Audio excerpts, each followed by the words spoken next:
Ini update kay subong niya nagabatsyag ng kita sang kainit kag at the same time summer. Ano ang mga kasapatan nga affected sa aton siniya nga summer subong do? Okay, ngayong April, no, talagang papalo tayo sa 39 degrees to 42 degrees. So, unusual na yung 42 degrees, no? Mainit na. So, ang mga affected na mga animals dyan, halos lahat, no? Except for draft animal like cattle and carabao kasi they are more resistant. But again, pag masyado mainit, ipasok nyo na sa may lilim na puno or may mga shaded parts para at least hindi naman sila ma-heat exhaustion.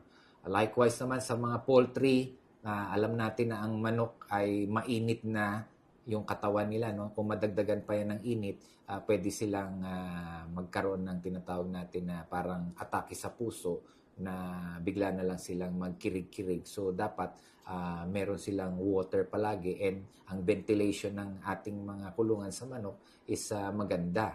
Same with sa baboy din, mainit ng panahon, pag ang kulungan ng baboy natin is maliit na sementado, wala pa ring air circulation, tataas po ang ammonia yan, tapos samahan pa ho ng bubong natin na sin na masyado mababa, para nyo ng inoven yung baboy nyo. So, possible yan na magkaroon pa sila ng respiratory problem because of the ammonia na wala ng air circulation.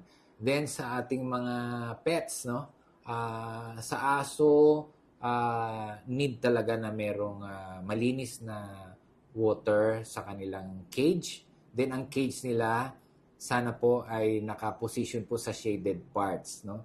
Kasi very susceptible din ang mga aso sa heat stroke. So ano ba yung sign ng heat stroke sa aso? So grabe na po yung panting nila. Ano yung panting na lumalabas na po yung dila? Tapos nagiging malapot na po yung laway nila, tumutulo na malapot, tapos mapulang-mapula na po yung gilagid nila tsaka yung dila nila. So, yun ay papunta na po yun sa tinatawag nating heat stroke.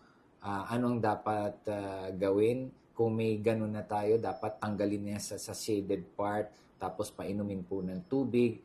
Or kung dumating yung tinatawag natin na heat stroke na din, no? Biglang nangingisay na yan sila tapos nakahiga. So, ang first aid dyan, kumuha po tayo ng tuwalya, basain po natin tuwalya at balutin po yun sila ng tuwalya para po bumaba po ulit yung temperatura nila. Ang importante lang talaga dyan is dapat hindi mainit yung kanilang area. Ang susceptible po na color sa mga aso po is yung mga itim, lalo na yung mga itim kasi mas lalong nakaka-absorb yan ng init, kaya dapat hindi sila ilalagay sa mainit na lugar. So, yun po yung heat stroke sa dogs. Sige.